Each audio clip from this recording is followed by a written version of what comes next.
Би бол Монгол улсын иргэн. Би иргэн. Иргэдийн хурлын төлөөлөгч хэний төлөөлөл вэ? Би Монгол улсын иргэн. Хорооны хурал хорооны дарга үүдээ биелүүлж байна уу? Би бол иргэн гоо. Таны амьдралд шууд нөлөөтэй шийдвэрүүд хаана хэрхэн гардаг вэ? Би Монгол улсын иргэн. Иргэдийн оролцоо гэж юу вэ? Би Монгол улсын иргэн. Иргэдийн оролцоог нэмэгдүүлэхэд юу бидэнд хэрэгтэй вэ? Би бол Монгол улсын иргэн. Хариултыг бүгдээрээ хамтдаа хайр. Би Монгол улсын иргэн. Хамгийн гол нь иргэдийн оролцоотойгоор шууд хариулъя. Би иргэн нэвтрүүлэг. Сайн бацгааны өрхөн мөндөрлөгчтэй Монгол улсын ерөнхийлөгчийн дэргэдэх иргэний танхим боловсрол сувг телевизийн боловсрол төслөөс хамтран та бүхэндээ хүргэдэг би иргэн нэвтрүүлгийн ээлжийн дугаар эхлэхэд бэлэн болоод байна.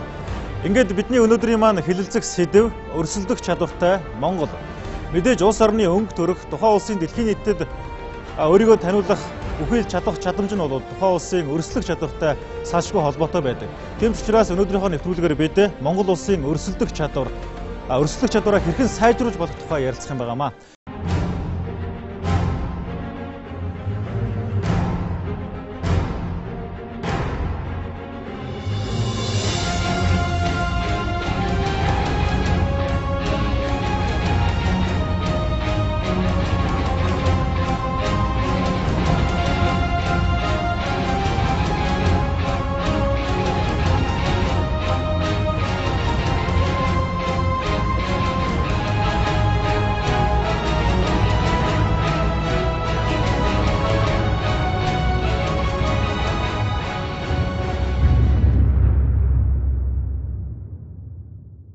Ингээд нэвтрүүлэгт өргөдөн ирсэн зочдын та бүхэндээ танилцуулъя. Бат тулга Монгол улсын ерөнхийлөгчийн тамгын газрын дарга. Ганбат үндэсний хөгжлийн шинтгэлийн хорооны шинтгэлийн бодлогын газрын дарга.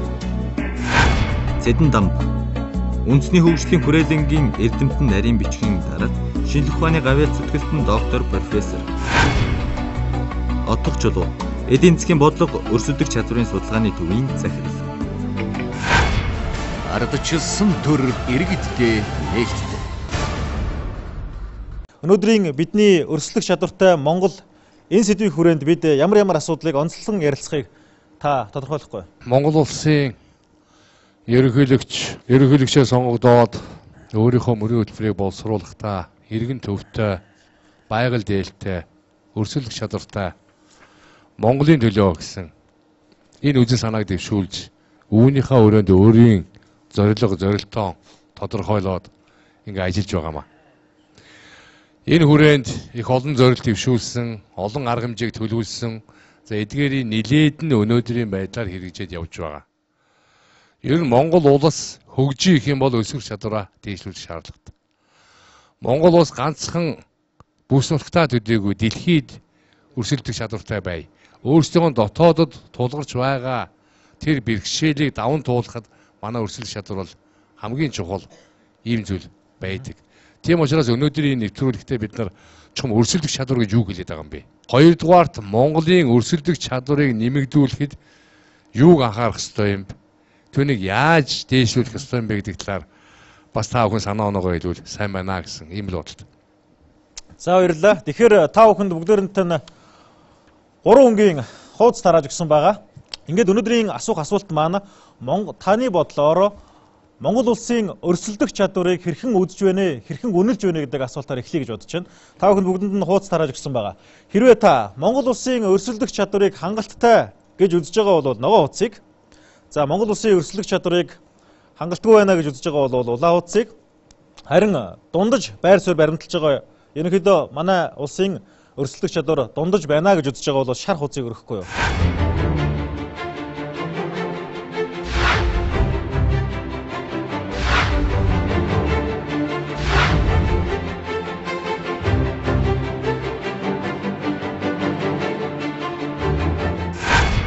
За баярлалаа.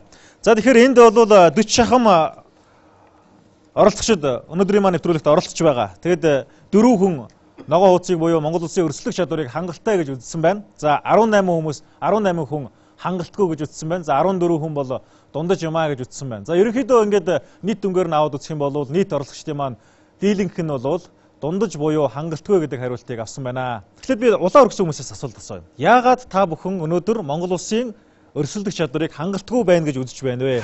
За салбар бол өөр онцлогтой. Би зөвхөн боловсруулах салбарын тал дээр гэдэг үг гэлээ гэж бодож байна.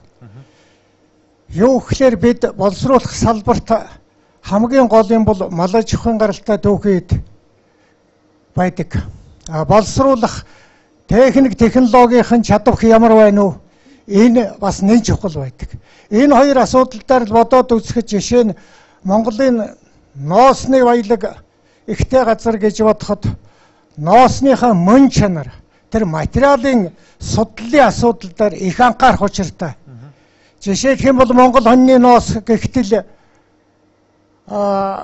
ширүүн ийм ноос тэр болгонтой нэхмэлийн бүтээгдэхүүн болж бас чаддаггүй. Гэхдээ хэрэглэхийн зөндөө байдаг.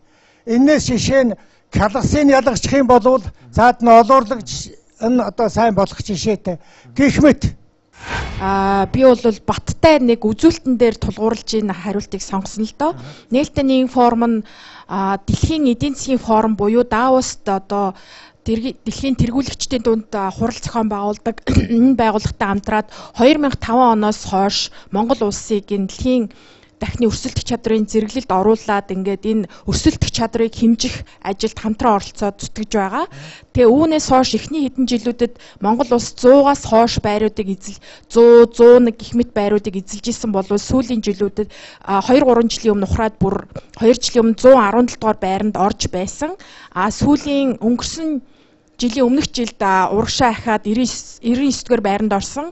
2011-ээс 12 оны байдлаар урагшаа 3 байраар урагшаа агсан. Гэхдээ чамлттай Монгол улсын өрсөлдөх чадвар дэлхийн 142 улстай харьцуулахад 96 дугаар байранд байсаар байна. Дэлхийн эдийн засгийн форумоос 2005-аас 2011 оны хооронд хийсэн дэлхийн дахны өрсөлдөх чадварын тайланд дурдсанаар манай улс 92, 89, 101, 100, 117, 99, 96 дугаар байранд орж сүүл мөшгчээ. Хүний хөгжлийн индекс тухайн улсын өрсөлдөх чадварын үзүүлэлт хоёр нэлээд тийм юутай корреляцтай явдгийн.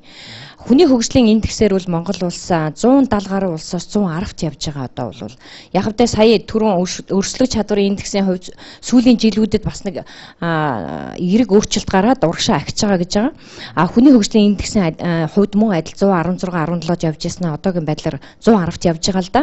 Өрсөлдөх чадварт нөлөөлдөг хамгийн гол хэдэн хүчин зүйл үзүүлэлтүүд байдаг л да. Тухайлбал төр засгийн үйл ажиллагааны үр ашиг тийм ээ, дэд бүтцийн салбарын хөгжил, санхүүгийн салбарын хөгжил, инновац технологиг дэмжих, төсөвт ялангуяа шинжлэх ухаан, судалгаа, шинэ бүтээгдэхүүн технологийн чиглэлээр аль хэрэг хөрөнгө зарж тэр чиглэлээр ажиллаж байна. Мөн компаниуд нь ч гэсэн энэ чиглэлээр ямар хэмжээнд ажиллаж байна гэдгийг хараад үзэхэд ийм гол хүчин зүйлүүд дээр бол манайх дэлхийд нэлээд тэр 142 улсаас бүр бараг сүүлийн байранд шахуу те зарим үзүүлэлтээр явж байгаа. Тэр энэ тал дээр бас анхаарах хэрэгтэй юм шиг санагддаг.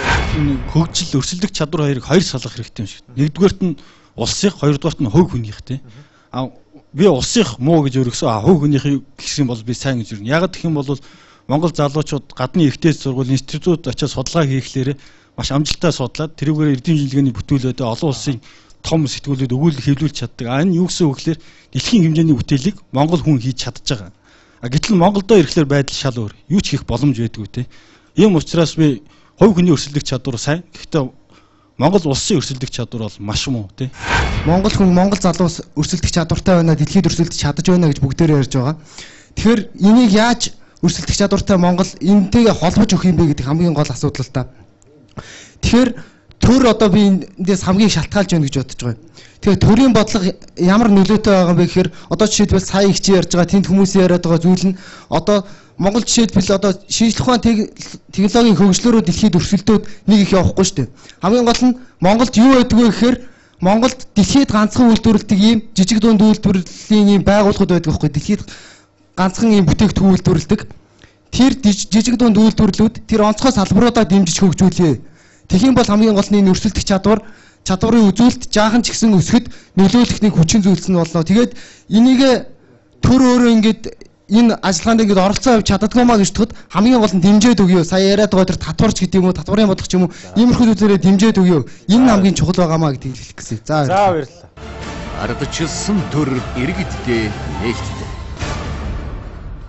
Тэгэхээр дийлэнх хүмүүс маань Монгол улсын өрсөлдөх чадвар сэтгэл дундуур байдгаа илэрхийлж байна. Тэгэхээр отго чөлөө захирлаас асуухад ер нь өрсөлдөх чадвар гэж давчхандаа юу юм бэ? Яг албан ёсны мэдээлэлээр Монгол улсын өрсөлдөх чадвар дэлхийн давцны яг хаахна нь явна вэ? Манай төв шинээр байгуулагдаад бид нар илүү өөр аргачлалаар өрсөлдөх чадварыг бас тодорхойлдог болъё гэж байгаа. Энэ аргачлалын гол онцлог нь илүү зохицоор нь харъя. Тэгээ өрсөлдөх чадварыг бол ерөнхийдөө их олон янзаар тодорхойлдог. 360 орчим үзүүлэлтээр ийм тусгай тайлан гаргадаг юм байна. Өрсөлдөх чадварын тайлан гэдэг нь улс орнуудын компаниуд илүү өндөр ашиг орлоготой, ард түмэн нь илүү чинээлэг хангалуун амьдралтай байх орчныг бүрдүүлэх зорилгоор бодит байдлыг төрийн бодлоготой харьцуулсан судалгаа юм.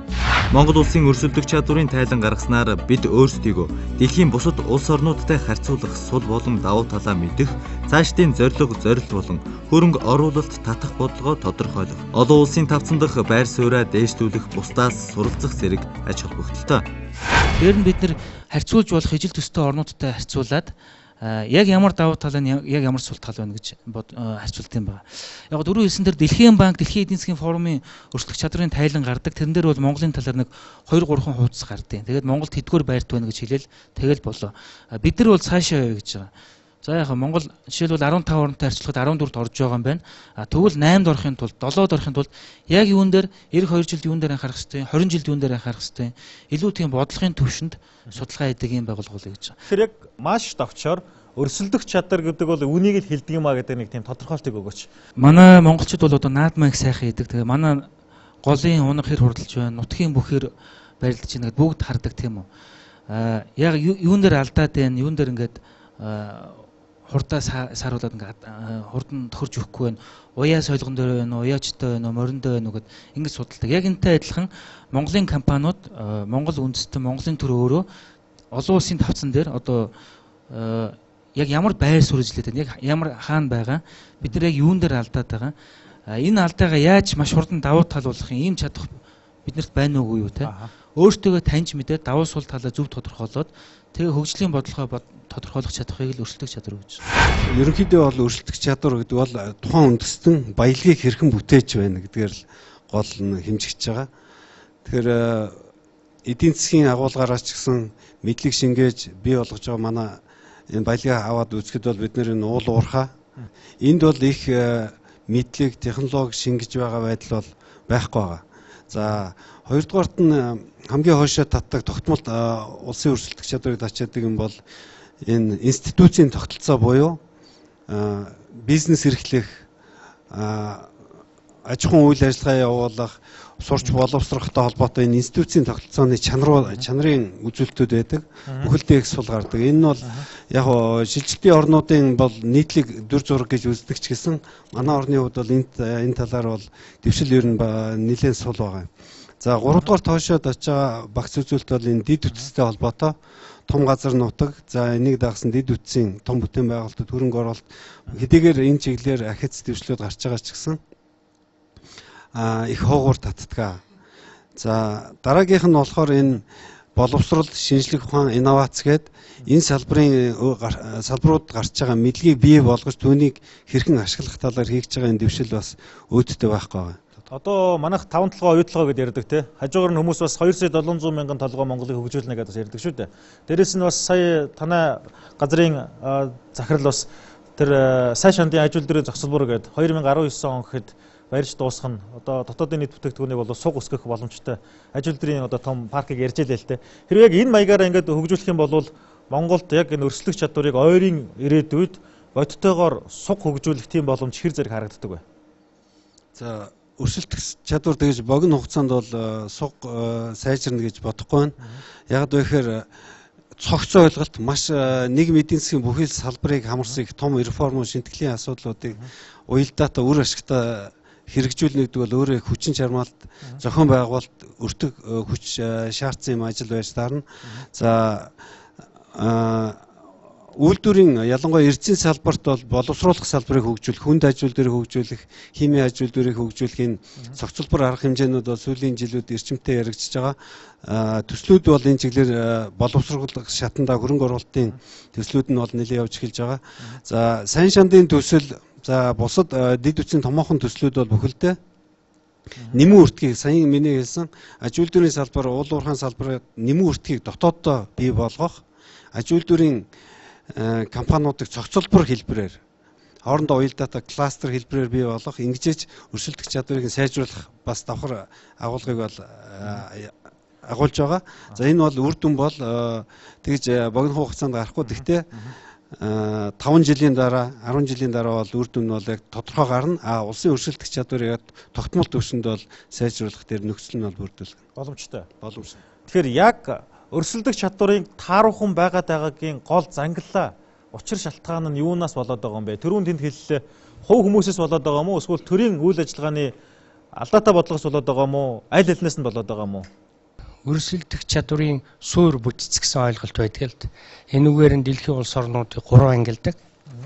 За хамгийн эхний арай сул ангиллын болвол ангилт нь бол хөгжиж байгаа орнуудад байгаа. Энд яадгүй гэхээр газар, түүхэд, мэрэгжлгүй одоо ажиллах хүчийг ашиглаж байгаа ийм орнууд. Энэ ангилд манай улс ер нь орчод байгаа. Хоёр дахь нь бол дунд цогцолтой орнуудад байдаг энэ суур бүтц. Тэнд бол хөрөнгө оруулалтыг их эрчимтэй ашигладаг. Өрсөлдөх чадвараа сайжруулах чиглэлээр. Суур бүтц нь хөрөнгө оруулалтыг хүлээж авах, шингээх, нэвтрүүлэх, олох ийм нөхцөлийг хангасан байдаг. За гурав дахь нь бол өндөр хөгжсөн орнууд ерөөсөө инновацид суурилж өрсөлдөх чадвараа улам дээшлүүлэн хөгжүүлнэ гэсэн энэ агуулгаараа явж байгаа. Энэ байдлаар энэ бол суур угийн уг үндсэн юм. Бид одоо яаж өрсөлдөх чадварыг сайжруулах вэ гэдэг бол энэ суур үндсээ хараад тэгээд өөрт байгаа боломж, сул давуу талаа тооцоод ингээд одоо цааш ажиллаж өрсөлдөх чадвараа сайжруулах учиртай юм а гэж бодож байна. Дэлхийн өрсөлдөх чадварын төв манай улсын эдийн засгийн бодлого өрсөлдөх чадварын судалгааны төвтэй хамтран Монгол улсын өрсөлдөх чадварын тайланг 2010 онд гаргажээ. Энэ тайланд манай улсын 200 удирдах ажилтны санал асуулга болон 2005-аас 2010 оны статистик тоон өгөгдлийг ашиглажээ. Энэ тайланд нийт 15 орны өгөгдлийг харьцуулан судлахад манай улс 23.9 оноо авч 14-т жагсжээ. Сингапур улс 100 оноогоор тэргүүлсэн бол Малайз, Катар, Бүгд найрамдах Солонгос улс, Таиланд, Чили улсууд удаалж Украин 23.7 оноогоор хамгийн сүүлд жагсжээ. Би дахиад нэг асуулт асууя гэж бодож байна. Монгол улс ойрын ирээдүйд Монгол улсын дэлхийн нийтэд авсан дээр өрсөлдөх чадвар сайжирна гэж үзэж байгаа бол ногоон улсыг. За ер нь бол жоохон бүрхэг байна да. Энэ маягаараа бол бүрхэг байна да гэж үзэж байгаа бол улаан улсыг. За ерөнхийдөө бол бид нарт нэг дундаж хурдаар ингээд яваад байх юм бол ямар ч үсэн хоёр идэхгүй хоосоо онохгүй гал алдчихгүй хүн шиг яваад байна да гэсэн дундын байр суурь барьж байгаа бол шар хуцыг өрөхгүй юу.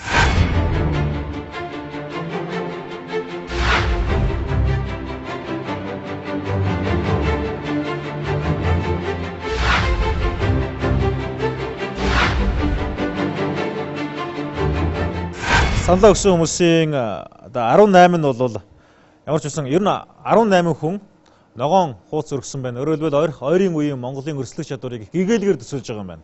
За 10 хүн шараар, за улаан хүнд 6 хүн улаанаар төсөөлсөн байна. Өөрөөр хэлбэл 6 хүнээс бусд нэг 40 орчим хүн бол өөдрөгөөр төсөөлж байгаа юм байна гэж. За тэгэхээр би дараагийн асуултыг Батулга дараагаас асууя. Монгол Улсын ерөнхийлөг захиагийн хэлбэгд орж 2009 оны 6 сарын 18-нд тангарага өргөөд эргэн төвтэй өрсөлдөх чадвартай байгальд хэлдэ Монголын төлөө гэсэн уриалгыг гаргасан байгаа. Тэгэхээр өнөөдөр яг энэ өрсөлдөх чадварыг сайжруулах, энэ уриалгаа биелүүлэхийн төлөө яг юу хийж байна? Тодорхой жишээ ямар жишээ байна? Ер нь бүгдээрээ мэдж байгаа. Нэгдүгээр компаниудын маань ашиг орлого, өрсөлдөх чадвар илүү өндөр түвшинд байх ёстой. Энэ бол нэг асуудал. Монгол улсын компани. Нөгөө талаар төрн тэр хувийн хвшлийн аж ахуйн нэгжүүдэд боломж олгох асуудал. Боломж олгох гэдэг бол одоо та нар юу дуртай хийцгээ гэсэн үг биш бахал да. Дэд үтсийн асуудал үнэхээр хүнд байдаг. Тэр ижидэх асуудал. Өнөөдөр хувьчлам тулгарч байгаа томоохон асуудал хэл авах авилгалын асуудал байж. Татврын систем нь уян хатан биш. Эдийн засаг нь голдуу одоо өнөөдрөөс ингээ харахад бол уул уурхаагаас хамааралтай болчихсон. Дээрээс нь Монгол чинэлэг дундаж давхраг өнөөдөр алга. Чинэлэг дундаж давхраг бол тухайн улсын эдийн засгийг авч явдаг зүтгүүр нь. Зөв зарим хүмүүс ярьдаг бах одоо томоохон баян нэг 5-6 компани авах Монгол улсыг аваавчихна гэж. Тэр бол биш байх л да. Чинэлэг дундаж давхраг Монголд. Тэр бол өнөөдөр Монгол улсын доктортой байдалд хамгийн том нөлөө үзүүлдэг хоёрдугаар Монгол улсыг чирэгч эргүүр нь болдог. Энэ өнөөдөр алга Монголд. Ийм нөхцөлд Монгол улсын өрсөлдөх чадварыг яах вэ? Яаж нэмэгдүүлэх вэ? За ерөнхийлөгч бол сүүлийн ерөнхийлөгч боссоосоо хойш улсын хурал болоод орон нутагт ажиллаж байхдаа олон бодлогын асуудлаар олон үг хэлж байсан. Компаниудын оролцооны асуудал ингээд ярихад бол өнөөдөр нэг бүс нутагт болж байгаа имийг Зэрэгэлдээ аймаг нь мэддэггүй. Нэг газар болж байгаа тэр шийдэж байгаа асуудлыг өөр аймаг нь мэддэггүй. Нэг иймэрхүү юм байгаад. Хоёрдугаар тэр одоо саяны хэлдэг дээд үтсийн асуудал, хэл ахуул, төрийн дарамт, татврын систем гэдэг энэ бүх дарамтыг давж туулаад бүтээн байгуулалт хийчихсэн тэр хүмүүсээ бид нар дэмждэггүй. Тэгвэл ядахтаа энийг дэмжиж. Энэ хүнд нөхцөлд ажиллаад ингээ юм бүтээсэн хүмүүсээ бид нар дэмжих ёстой, төр дэмжих ёстой. Энэ үднээс Монгол улсын ерөнхийлөгч өнгөрсөн жил зарлиг гаргаж бүтээн байгуулалтын дээд шагнал төрийн гэргээ гэдэг энэ шагналыг бол санаачилсан байгаа юм. Тийм учраас бас Монгол улсын ерөнхийлөгчийн зүгээс Монгол улсынхаа өрсөлдөх чадварыг дээшлэх компаниудынхаа өрсөлдөх чадвар, компаниудын хийж байгаа үтэж байгаа ажлыг дэмжих талаар бас нэлээд санаачилсан ажиллаж байгаа гэж ингэжлэмээр. Тэгэхээр өрсөлдөх чадварын үнэт зүйлс нь хамгийн чухал одоо хүчин зүйлс нь эдийн засгийн тамир тэнхээ, засаглалын үр ашиг, дэд бүтэц, бизнесийн байгууллагын ашигт ажиллагаа гэсэн яг энэ дөрвөн одоо хүчин зүйл дээр толгуурладаг юм байна. Тэгэхээр нэг ийм хүснэгтийг зүгээр та бүхэнд жишээ болгож харуулъя гэж бодож байна. Энэ Монгол улсыг одоо 15 оронтой харьцуулсан байна л да. Маш олон үзүүлэлтээр нь бараг 200 гаруй үзүүлэлтээр нь.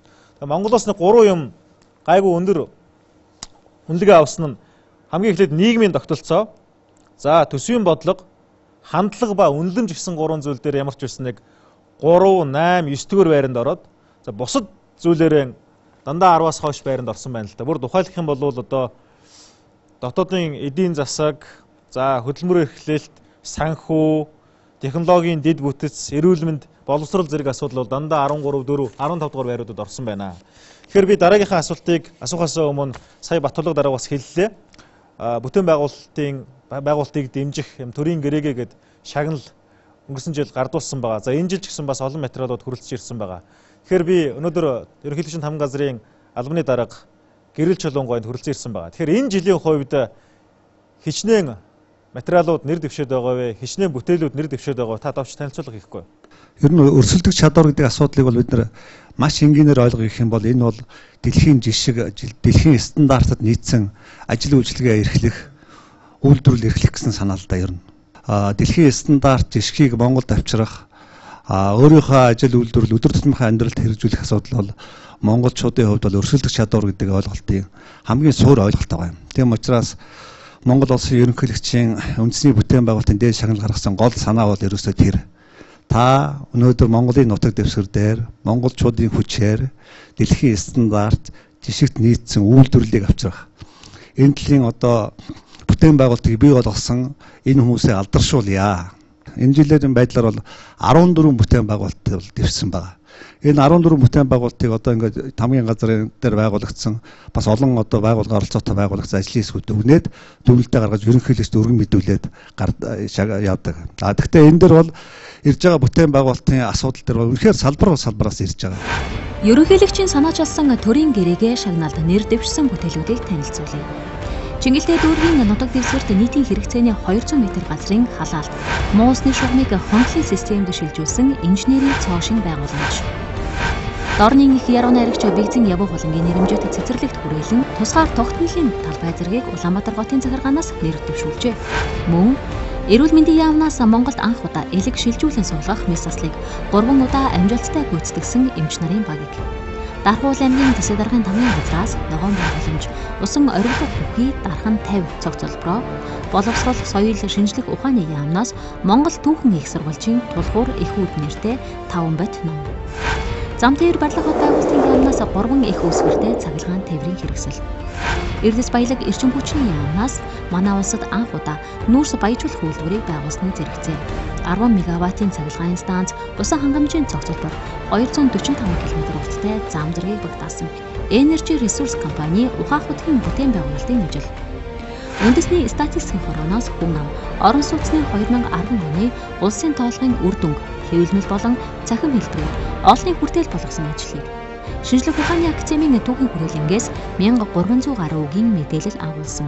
Монголын үндэсний хувьсгалын нэвтрхий төлөвийг тус тус нэр дэвшүүлжээ. Миний хэлэх гол санаа бол өрсөлдөх чадварыг дээшлүүлэх асуудал бол өнөөдөр Монгол үйлдвэрлэл хийж эхэлж байгаа, ер нь ажиллаж хөдөлмөрлөж байгаа иргэн хүнээс шууд хамаарна.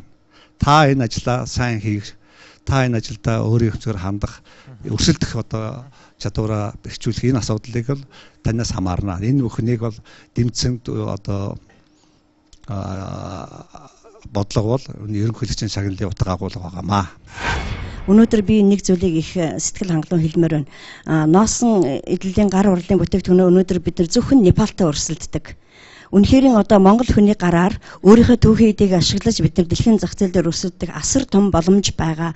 Манай дэлгүүрийг цагаан алт гэж нэрлэсэн байгаа. Өнөөдөр бид нар уул уурхаагаас ашиг олж байгаа юу олж байгаа.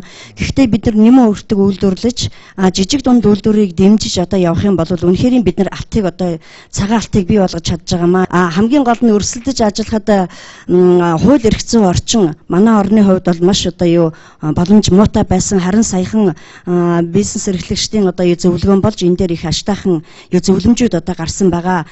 Тэр ч битгий хэл бид нар үйлдвэрлэсэн бүтээгдэхүүнээрээ Монголын нэр төрийг дуурсгасан соёлын буюу ЮНЕСКОд 2008 он 10 онд дараалан манай 3 бүтээгдэхүүн соёлын үед бүртгэгдсэн байгаа. Энэ үнэхээр гайхамшиг, энэ үнэхээр өрсөлдөөн мөн. Бид нар дэлхийн түвшинд гар урлын бүтээгдэхүүнээр өрсөлдөж чадж байгаа.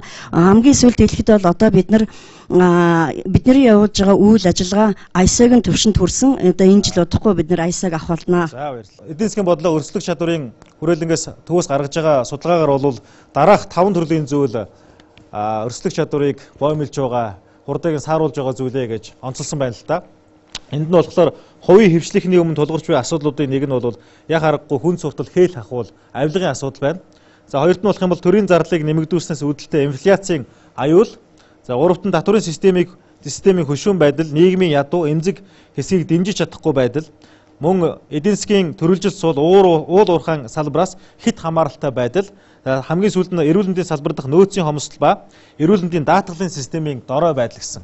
Ийм 5 зүйлүүдийг бол нэрлсэн байна. Тэгэхээр энд байгаа үзэгчдээс бид нар асуудлыг зүгээр ингээд нэрлээд хүнд хэцүү байгааг тооцохоос илүүтэйгээр бид яаснаар Монгол улсын өрсөлдөх чадварыг илүү сайн болгох вэ гэдэг асуултыг тавьмаар байна. Ингээд маш товчхон 1 хүн 30 секундээс хэтрэхгүйгээр бид энэ зүйлийг л хийх юм бол яг тодорхой тийм ээ тодорхой шин дээр энэ зүйлийг л хийх юм бол Монгол улсын өрсөлдөх чадвар сайжирна гэдэг гаргалгаануудыг та хүн хэлж өгөөч. Тэгээ бид нэр өнөөдөр өрсөлдөх чадварын тухай ярьж байна л да. Тэгээ өрсөлдөх чадвар бол өөрөө өрсөлдөөн хэр зэрэг эрүүл байна вэ гэдгээс л хамаарах баг. Ийм нөхцөлийг бүрдүүлэх гэвэл түүний бүтээж байгаа үйл явц нь өөрөө эрүүл өрсөлдөөний дунд бий болох ёстой л да. Тэгээ ийм эрүүл өрсөлдөөн хэдий бий болох вэ гэхээр засаглал зөв байж өр нөлөөтэй байж л энэ төрн.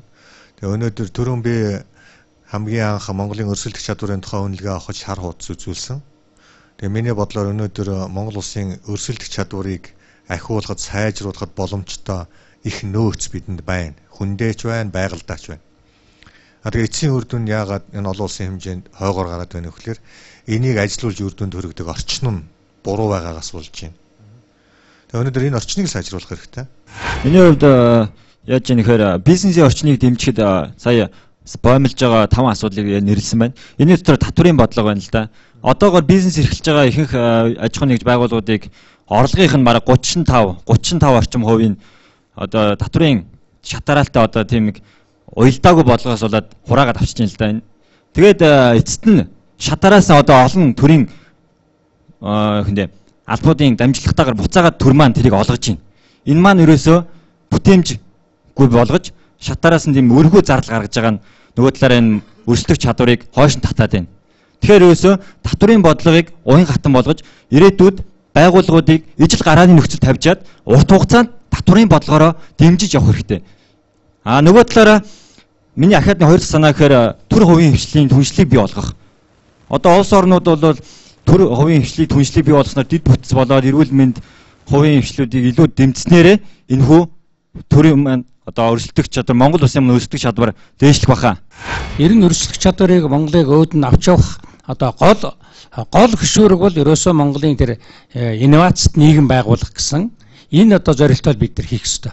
Жишээлх юм бол би ганцхан жишээ гэлээ. Жишээл хятад улс яагаад энэ дэлхийг хувцаар хангаад хоол өнтөрхөөс хангаад байна вэ гэхээр ерөөсөө л тэр ард түмнийхээ энэ бүтээх тэр оюуныг л ундраасан. Нэг патент санаачилсан нэг хүн атет авсан хүнийг бүтэн жилийн цалингаар шагнаж байна. Тэгэхээр энэ үүднээс авах юм бол жишээ нь манай ерөнхийлөгчийн одоо зүгээс санаач гаргаж одоо энэ ард түмэнд бүтээсэн энэ бүтээлийг урамшуулж эхэлж байгаа энэ бол агуу их том санаачлал гэж бодож байна. Бодлогыг хэрэгжүүлэх санхүүгийн их нөөцийн баталж өгөхгүйгээр баахан бодлого боловсруулад бол нэмэргүй байгааг бид бүхэн хаана гацаад байна мэдж байгаа. Одоо тэгээд баахан нөө бид нар хэлдэг штэ хүслийн жагсаалт. Хүслийн жагсаалтаа практик бодит байдалд хэрэгжүүлэх бодит болохын тулд яаж гэдгийг хариулах хэрэгтэй. Яаж өрсөлдөх чадварыг сайжруулахын тий одоо бид нар бодлого боловсруулах чухам одоо дид бүтцийг сайжруулахад хаана ямар зам барихыг хэдэн төгрөгөөр жишээлбэл. Миний бодлоор бол ногоон кампус өхий оюутны хотхон байгуулах асуудлаас эхэлж болмоор санагдаж байна.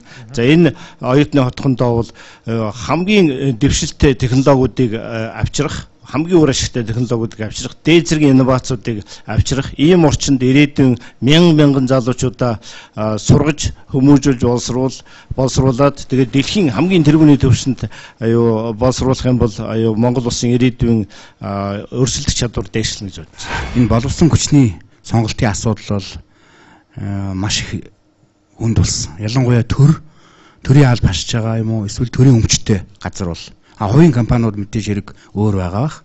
Яг энэ өрсөлдөх чадварыг бий болгосон маш тодорхой жишээг та бүхэнд хэлье гэж бодож байна. Махмаркт гэдэг үйлдвэр Хаасап гэдэг олон улсын стандартыг бол одоо өөрийнхөө үйл ажиллагаанд бол нэвтрүүлсэн байгаа. За сансрын нисгчдийн хоол хүнсийг бэлддэг хүнсний аюулгүй байдлыг одоо бий болгодог ийм тогтолцоо.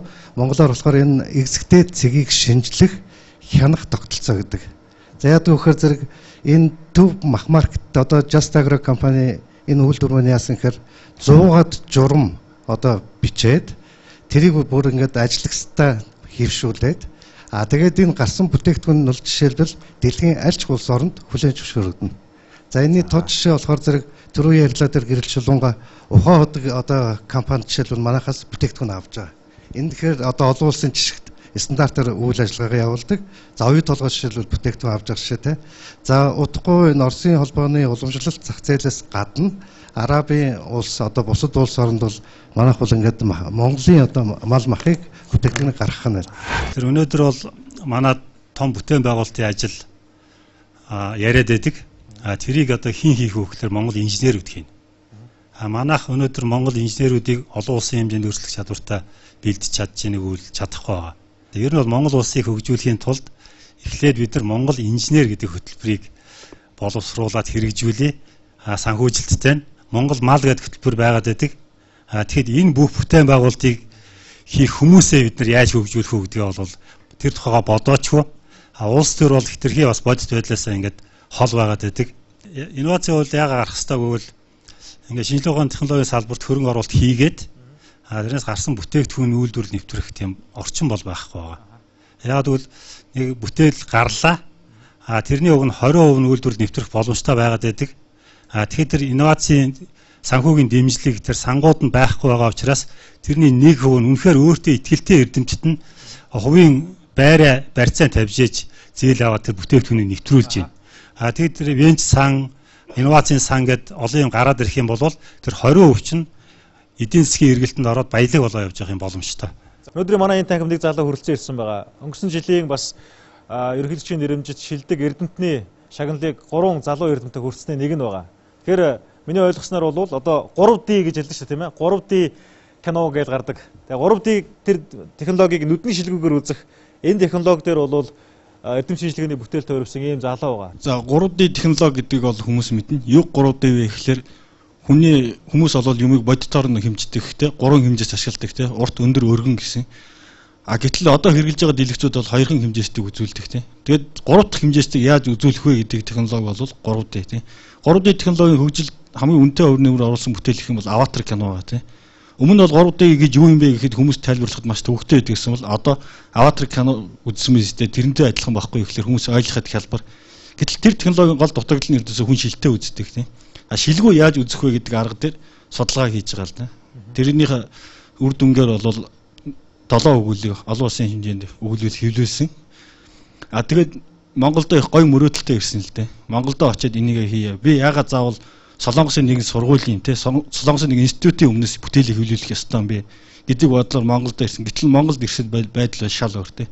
Ямар ч их сургуулиар ороод үзэхэд нэг хүн цонхтой нэг өрөөнд 7-8 багшиг шахаас болгоцсон те. Тэгээд юм хийгээд нэ. Нэг компьютер тавиад нэг хүн нэг ширээ байдаг.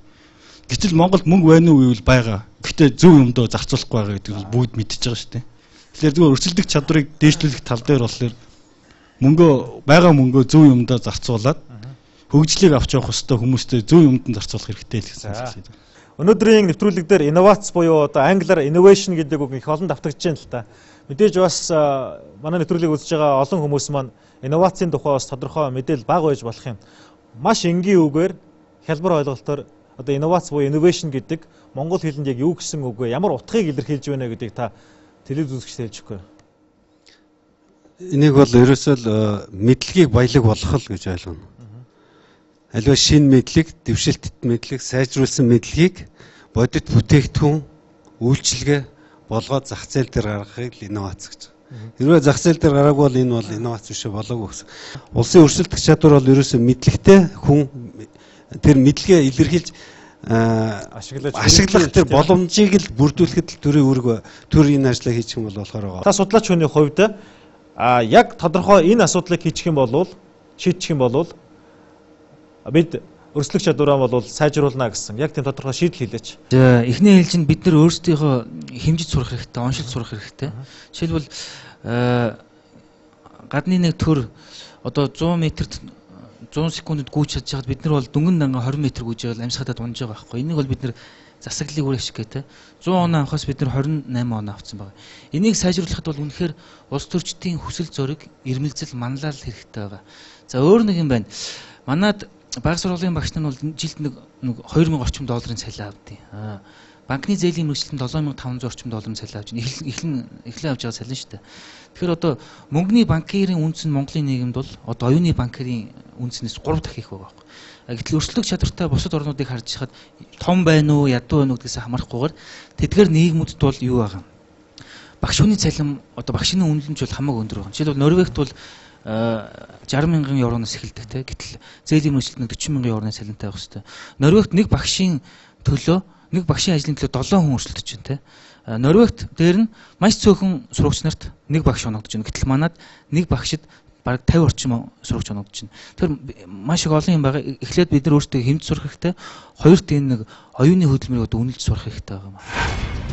Дэлхийн эдийн засгийн форум болон дэлхийн өрсөлдөх чадварын төвөөс гаргасан тайлангийн аль альсанд нь манай улс маш доогуур жагсжээ. Тэгвэл өрсөлдөх чадварт ямар хүчин зүйл нөлөөлдөг вэ? Эдгээр нь тухайн улсын эдийн засгийн тамир тэнхээ, засаглалын үр ашиг, бизнесийн байгууллагын ашигт ажиллагаа, дэд бүтэц юм. Нийт 100 оноо авахаас ерөнхий үнэлгээ 23.9, эдийн засгийн тамир тэнхээ 11.3, засаглалын үр ашиг 28.5, бизнесийн байгууллагын ашигт ажиллагаа 20.2, дэд бүтэц 10 гэсэн үнэлгээ авчээ. Өрсөлдөх чадварыг сайжруулах, өрсөлдөх чадвараа илүү өндөр түвшинд гаргахтаа бол дэлхийд бол одоо хэрэглэгдээд нэвтрээд үр дүнгээ өгсөн нэг арга байгаа юм. Би асуултанд шууд хариулах гэж оролдъё. За энэ арга бол энэ кластрын хандлага гэдэг. Тэгэхээр энэ кластрын хандлага нь энэ одоо өрсөлдөх чадварыг уршин ахиулдаг, дээшлүүлдэг хөдөлгөөр нь юмаа гэж дэлхийд даяар үзэж байгаа юм. За энэ юу юм бэ гэсэн асуулт гарна. Тэгэхээр би энийг одоо дэлхийд олон оронд энэ барьж байгаа тодорхойлтыг бас хэлчихье гэж бодож байна л. Кластер гэдэг нь газар зүүн байршилдаа тулгуурлан хэлхээ холбоо тогтоон бөөгнөрч нэгдсэн компаниуд тэдгээрт бүтээгдэхүүн үйлчилгээг нийлүүлэгч тухайн салбарын бусад компаниуд түүнчлэн тэдгээр компани үйл ажиллагаатай холбоотой бөгөөд тодорхой салбарт өрсөлдөж байдгийн зэрэгцээ мөн хамтран ажиллаж байдаг ихтэй сургууль, эрдэм шинжилгээний байгууллага, агентлгууд, худалдааны нэгдлүүдээс бүрддэг гэж тодорхойлсон байгаа юм. За энийг зүгээр маш энгийн схемээр харуулж болно та би энийг бас ийм пирамидаар төсөөлж болж байгаа юм. Пирамидын энэ орой хэсэгт нь бол тэр толгой компани юм уу эсвэл оператор компани байх. Пирамидын дунд хэсэгт нь тэр оператор юм уу толгой компанид нийлүүлж тусалдаг бусад компаниуд. Хамгийн дор сүүр хэсэгт нь санхүүгийн компани байх нь, за тээврийн компани байх нь, бусад одоо эрдэм шинжилгээний байгууллага байх нь гэх мэт ийм одоо компани байгууллагуудын нэгдэл үүгээр энэ дээр тулгуурлаж дэлхийн зах зээл дээр улс орон өрсөлдөх чадвараа дээшлүүлж байна гэж. За энэ дээр нэг асуулт гарах бах энэ олон компаниуд чинь ингээд нэгдчихнэ гэхээр өмчийн эрх зүйн янз бүрийн харилцаагаар шүү. Тэгэхээр компани орсон компани байгууллага бүр өөрийнхөө одоо тэр эдийн засаг эрх зүйн хувьд бие даасан байдлаа алдахгүй. Өөрөөр хэлбэл тамга тэмдэгтэйгээ одоо бус тэмтайгаа. Харин сайн гэрээгээр нэгднэ гэсэн үг. Кадастрыг ингэж байгуулж төрөөс тодорхой дэмжиж хөгжүүлснээр бид юу ажих уу гэсэн асуулт гарна. Нэгдүгээрт бид энэ нэгдсэн нэгтарсны хүрээнд санхүүгийн боломжтой болно. Одоо ганц нэгээрээ манай компаниуд дэлхийн зах зээл дээр гарахад маш хэцүү байгаа. Хоёрдугаарт бид санхүүгийн боломжтой болсон бол техник технологийн өөрчлөлтөө хийнэ, тийм ээ. За гуравдугаарт энэ тээврийн болон бусад зардал юмаа хэмнэн чадна. Дөрөвдүгээрт бид маркетингийн маш сайн үйл ажиллагаа явуулж болно дэлхийн зах зээл дээр. Бид нэгдсэн үйл ажиллагаа явуулна. Ийм маягаар кадаструуд дэлхийн зах зээл рүү төрж ороод тэргүүлж байна. Ардчилсан төр иргэдтэй нээлттэй. Монгол улсын өрсөлдөх чадварыг сайжруулахын тулд иргэд маань илүү төлхөө оролцох ёстой. Иргэдээс энэ зүйл их шалтгаална гэж байгаа бол та ногоо утсыг. За харин төрийн бодлогоос их шалтгааллах юм байгаамаа. Төрөөс бас орон зай, орчин нөхцөл, хууль эрх зүйн хүрээнд нь шийдвэрлэх асар олон асуудлууд байна гэж үзэж байгаа бол та бүхэн улаан утсыг. За төр иргэн хоёрын хамтын ажиллагааны үндсэн дээр хамтарч хоёр талаас нь нэрвэх тэрээр зүтгэсний хүчинд Монгол улсын өрсөлдөх чадвар ойрын ирээдүйд хурцтай хөгжнө гэж үзэж байгаа бол та бүхэн шар хуудсыг өргөхгүй. Ингээ бүгдээрээ дахиад нэг санал асуулга явуулъя.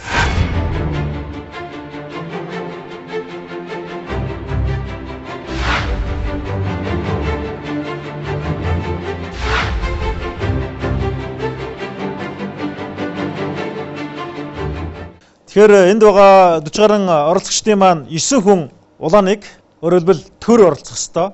1 хүн иргэн өөрөө оролцох ёстой. Үлдсэн бүгд нь бол төр иргэн хоёр хамтарч ээж бид Монгол улсынхаа өрсөлдөх чадварыг сайжруулна гэсэн байр суурьтай байгааг илэрхийлээ. За ингээд Батлаг даргаас асуулт асууя. Өнөөдрийн маань нэвтрүүлэг бас бидний нэвтрүүлэг Монгол улсын өрсөлдөх чадварын сэдвээр өрсөлдөх чадвартай Монгол гэсэн сэдвийн хүрээнд явагдлаа. Тэгээд иргэд маань олон төрлийн саналаа илэрхийллээ. За хамгийн сүүлд нь бол төр иргэн хоёрын хоорондын хамтын ажиллагааны үндсэн дээр эх орны маань өрсөлдөх чадвар дэлхийн дахин дорсогдож чадна гэдэг санал дээр байр суурь хэллээ. Та нэвтрүүлгийг дүгнж хэлэхгүй юу? За өнөөдрийн нэвтрүүлэгт оролцсон та бүхэнд бас эцэд орсон та бүхэнд нэгдүгээр талархлаа илэрхийлье. За мэдээж Монгол улсын өрсөлдөх чадварыг дээшлүүлэхэд төр иргэн хоёрын хамтын ажиллагаа аль алинаас нь шалтгаална гэдэг бол ойлгомжтой байх л да. Зөвхөн хувьчлаад аваад үзэх юм бол магадгүй төрийнх нь хийх ёстой ажил арай илүү болов гэж ингэж бодож байна. Чум хэдэн хувийн тэрийг бол хийшилж чадахгүй байх л да. Мэдээж иргэн үнээс бол өөрсдийн идэх санаачлага дан ганц эдийн засаг хуулиараа биш Монгол хэрэгтэй инженерийн сургалтанд хамрагдах өөрийгөө дайжлах гэдэг олон юм иргэн үнээс шалтгааллах баг. Зөвхөн төрөө шалтгааллах юм бол олон байгаа. Энийг өнөөдөр бол манай энэ цусан хүмүүс манай оролцож байгаа хүмүүс гэсэн бас хэлээ ярьлаа. Та хүнээс юуны өмнө санал нэг байна. Ингээд дүгнээд хэлхий одоо хүн болгоны юм ингээд дүгнээд ярих юм бол олон хугацаа шаардлагатай би бол товчлоод хэлхийг бол хичээе. Хамгийн гол нь төр өнөөдөр өрсөлдөх чадвартай өнөөдөр төр анхаарах хэрэгтэй. Төр гэж очих юм хэнийг хэлээд байгаа юм ба? Энэ бол их сонио ойлголт. Хорон дарга бол хороондоо төр. Тэр бол төрийн төлөөлөгч. Багийн дарга багтаа төрийн төлөөлөгч. Гэх мэт ингээд явцдаг шээ дээшээ. Тэгээ их хурл засгийн зэрэг явчих баг. Зөвхөн өнөөдөр ингээ хараад үзэхэд яг өнөөдрийн Монголын төр Монголынхоо өрсөлдөх чадвар дээр Үнэхээр анхаарч байна уу? Та бүхэн анзаараарай. Засгийн газар их хурал зүгээр л хэдүүлээ хамгийн наадлын чинь. Засгийн газар их хурал ажлаа тайлгнадаг. Энэ жил баахан одоо хэдэн ийм гэл баахан юм загсаачаад тайлгаа тавьхтаа энэ ингэж төлөвлөсөн энэний дагуу ийм хийсэн, ингэсэн тэгсэн. Тийм л юм тайлгнадаг штэ. Тэрийг хурд авсан болоод өнгөрдөг. А тэгвэл өнгөрсөн жил засгийн газрын үйл ажиллагаанаас төрийн үйл ажиллагаанаас болоод Монгол улсын өрсөлдөх чадвар ухарсан уу урагшилсан уу? Энэ бидэнд хэрэгтэй. Энийг хэн ч ярьдаггүй, хаан ч ярьдаггүй. А гэтэл бусад улсад хамгийн ойрхон жишээ аваад үзэхэд Сингапур улсыг авъя л да. Сингапур улс бол өрсөлдөх чадвараараа 2019 онд баха нэгд орсон тийм ээ отогчлоо. 10 онд 3-т орсон санагдчих шин. Нэгд орсон улс 3-т оронгуудаа сандраад эхэлсэн шүү дээ Сингапур. 11 онд. Юу болов? Яагаад бид нар 2 пунктээр ухарчив? Олон сайд нараа халсан. Өөрсдийнхөө бодлогод тодорхой өөрчлөлт оруулсан. Тодорхой хуулиндаа маш яаралтай өөрчлөлт оруулж одоо ингэж явж байна. Энэ онд ч юм яаж ахыг мэдэхгүй байна. Ингээд энэ улс чинь яг тэр гол үзүүлэлтээ бариад ингэж явж байна. Манайх бол ийм л баймаар байна. Нэгдүгээр. Хоёрдугаар зөв төрийн хийх ёстой ажлуудыг өнөөдөр бүгдээрээ дурдж байна. Энэ бол би зөв 2-3 хаан бүлгэлээд хэлчихэ. Хамгийн гол нь төр стандартаа тогтоох ёстой юм байна. Төр дэлхийн жижигт нийцсэн стандартыг тогтоох ёстой. Хоёрдугаар төр нь хувийн хөвшилд боломж олгох ёстой. Боломж олгох гэсэн хоёрхан үгэн дотор их олон юм явж байгаа. Та бүхний бүх хийсэн юм явж байгаа баг. Энд бол боловсролын тогтолцоо явж байгаа. Төрөний тэр багшийг одоо нэг заал юу өрөөнд олуулаа ячаад ингээ баахан юм шаардаад идэг юм шилэнгийн. Манай эрүүл мэндийн тогтолцоо явж байгаа. Төрийн албаны тогтолцоо явж байгаа. Өнөөдөр төрийн албыг энэ маш их шөмжилж байгаа дөө. Тэгэхээр байдгаараа л байж байгаа шүү дээ. Төрийн албанд байгаа хүмүүсээ бид нар одоо бүгд нь муулах нь хаашаа юм. Тэнд бол зүтгэр болж байгаа хүмүүс бий. Гэхдээ хааш очсон бас л ус байгаа шүү дээ. Тодорхой хэмжээний ус байж л байгаа төрийн албанд. Татварын бодлого байна, мөнгөний бодлого, төсвийн бодлого. Энэ бол ерөөсөө бүх төрийн ерөөсөө боломж олгоо гэдэг бүх юмд бол энэ орчиж байгаа. Төр эндээ л би хаахаармаар байна. Хоёрдугаар энэ өнөөдөр хүмүүсээс яаснаас бол төр бол хамгийн муу менежер. Тэрийг бол хүн болгон хэлдэг. Тэгсэн мөртлөө энэ хамгийн муу менежертэй хинч өрсөлдөж чаддаггүй. Хамгийн сонирхолтой. Энэ бол өөр аксиом болцсон гэж хэлдэг. Тийм учраас төр өөрөө хийх ёстой юм аа л хий. Тэр хийх ёсгүй юм лугаа битгий утгаалдаад ороод байгаа чи. Хувийн хвшлийнх нь байшин бариул тэгэл байшингийн хувийн хвшлийнх нь бариг. Тэр хажуугаар нь байшин барьж яах гээд байгаа юм. Төсөв гаргаад байшин бариад байгаа шүү дээ. Өнөөдөр жишээлбэл. Гэх мэтлэнгийн энэ төр хийх ёстой ажлаа хийгээ гэсэн юм 3 бүлгийн асуудал яригдж байна. Хамгийн сүүлд дүгнэлт хэлэхэд төр хувийн хвшлийн санал санаачлалыг дэмжиж урамшуулах тал дээр нэлээд ажиллах ёстой байна гэж. За энэ дээр бол Монгол улсын ерөнхийлөгч өнгөрсөн жил санаачлалаа гаргачихсан. Одоо 2 дахь жилдээ хийж байна. Яг энэ санаачлагыг аймагта нийслэлдээ тэр төрийн төлөөлөгч нар нь суманда хороондоо дүүрхтэй багта хороондоо ингэ шалгуулмаар байна шүү дээ. Зүгээр манай гэрч сүрний хэлдгээр өнгөрсөн 11 онд Монгол улсад нэг 14 тийм шилдэг үндэсний бүтээн байгуулалтын шалгарчаа тийм бүтээл хийгээгүй байх л да. Олон зуун байгаа. Нэг аймагт олон байгаа. Нэг суманд ч байгаа. Би тэгж итгэвтэй байна. Хотын дүүрэгт би, хотын хороонд би. Гудамжаа тогшуулсан айл байж байгаа, хашаага тогшуулсан айл байж байгаа. Яагаад тэрийг бүтээн хорооныхоо юм дээр шалгаруулж болохгүй гэж. Ийм учраас энэ төрийн төлөөлөгч нар өөр өөрсдөө шатан дээр энэ сан санаачлагыг хөхүүлэн дэмжиж ингэж цаашаа явах юм бол бид энэ өсөлтөх чадвараа ойрын хугацаанд огцом дэвшүүлж чаднаа гэдэгт итгэж байна. За баярлалаа. Олон өнгийн ялгаатай, олон хөлийн залгаатай орчин үеийн бөмбөрцгийн улс төрийн зураг дээр авар даруухан зүстэй онгон улаан хэлтэй онцгой нэгэн дүрийг газар зүйн багш нар модон саваагаар тойруулан зааж Монгол гэж товчхон хариулдаг гэсэн нэгэн шүлгийг Чойномгоо дэвтэ цагт хэлжсэн байдаг. Чухамдаан авар даруухан зүстэй онгон улаан хэлтэй Монгол гэдэг энэ орон олон улсын брендинг шуургалсан өрсөлдөөн дэлхийн эдийн засгийн давцсан дээр хаахан нь байна, өрсөлдөх чадвараа хаахан нь байна гэдэг. Харин хаа нэгтэй байгаа гэдэг нь бол тодорхой боллоо нэлээд доогуур байгаа юм байна. Үүнийг хэрхэн сайжруулж болох вэ гэдэг энэ сэдвийг тойрч өнөөдөр бид Монголын бас тэргүүлэх эрдэмтэд энэ чиглэлийн судлаачдыг оролцуулсан нэвтрүүлгээ та бүхэнд хүргэлээ. Бидний өнөөдрийн нэвтрүүлгийн сэдэв өрсөлдөх чадвартай Монгол гэсэн сэдвтэй байлаа. Мэдээж өрсөлдөх чадвартай Монгол иргэн танаас шалтгаална. Энэхүү нэвтрүүлгийг үзэж байгаа хүн болгоны ирээдүйн итгэл үнэмшил, хүсэл зорилго, өөртөө итгэлтэй байдал, ажилдан эзэн болсон аз жаргалтай амьдралын төлөө өгтөх тэмүүлээс эхлэх болов уу гэж бодож байна. Ингээд та бүхэндээ баярлалаа. Бидний өнөөдрийн нэвтрүүлэг үгээр өндөрлөж байна.